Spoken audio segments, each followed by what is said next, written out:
Hello my guys, അപ്പോൾ ഞാൻ ഇന്ന് ഇങ്ങോട്ട് പോകുന്ന വെച്ചില്ലെങ്കിൽ ഈ ചെറിയ തലയുമായിട്ട് ഞാൻ പോകുന്ന ഇങ്ങോട്ടില്ലെങ്കിൽ ഒരു എയർപോർട്ടിലേക്കാണ് ഗൈസ്. അപ്പോൾ എന്തെങ്കിലും ആഫ്റ്റർ ലോങ് ടൈം എൻ്റെ പെങ്ങൾ നാട്ടിൽ നിന്ന് ദുബായിലേക്ക് വരുന്നത്. അപ്പോൾ നിങ്ങൾ വിചാരിക്കോളൂ മുമ്പ് ദുബായിലേ ഉണ്ടായത്. അല്ല ഗൈസ്, ഓൾ ഫസ്റ്റ് ടൈമാണ് വരുന്നുള്ളത്. പറയുമ്പോൾ ഒരു രാഹത്തിൽ പറയണല്ലോ.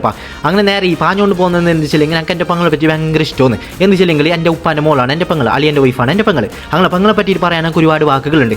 അങ്ങനെ നേരെ പോയി അളിയനെ ഞാൻ തേടി സംഭവം എന്തെങ്കിലും അളിയന് ഫുൾ കൊറിയൻ കട്ടായതുകൊണ്ട് ഏടുണ്ടെന്ന് ഞങ്ങൾക്ക് തേടിയിട്ട് കണ്ടിട്ടേ ഇല്ല. അങ്ങനെ അളിയൻ ഓൾ വന്നിട്ട് നമ്മളേക്ക് പിന്നെ അളിയൻ എന്ത് സന്തോഷമോ പിന്നെ പൂ കൊടുക്കലായി, അങ്ങനെയായി ഇങ്ങനെയായി ചർച്ചയായി ഗുൽമാലായി. അങ്ങനെ ഓൾക്ക് എന്ത് വെച്ചാൽ ഓളോട് ഞാൻ ചോദിച്ചു എങ്ങനെയാണ് ദുബൈയിൽ നിന്ന്, അങ്ങനെ വെൽക്കം എല്ലാം ആക്കി. അങ്ങനെ ഒറ്റ സുഹൃത്ത് എത്തിയിട്ടുണ്ട്. സന്തോഷമല്ല, വെൽക്കം ടു ദുബായ്. അങ്ങനെ ഓളോട് ചോദിച്ചിട്ട് നമ്മൾക്ക് ഓളെ ഗുൽമാല എനിക്ക് എയർപോർട്ടിൽ നിന്ന് സിം വന്നിട്ടില്ല. സംഭവം എന്തെങ്കിലും ദുബൈയിൽ മാപ്പിളുണ്ടെങ്കിൽ എയർപോർട്ടിൽ സിം കൊടുക്കുന്നില്ലല്ലോ. അങ്ങനത്തെ ഒരു അറിവ് കിട്ടുന്ന ഇരിക്കട്ടെന്ന്.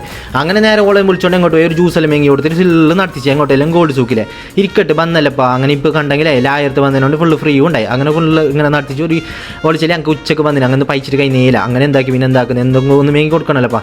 അങ്ങനെ കുറച്ചൊരു ബർഗർ എന്തിപ്പോൾ ക്ലബ്ബ് എന്ന് പറഞ്ഞിട്ടല്ല. പിന്നെ ഞാൻ ഓരോ റൂമിലേക്ക് പോയി, ഞാൻ എൻ്റെ റൂമിലേക്ക് ഒന്ന് ബൈ.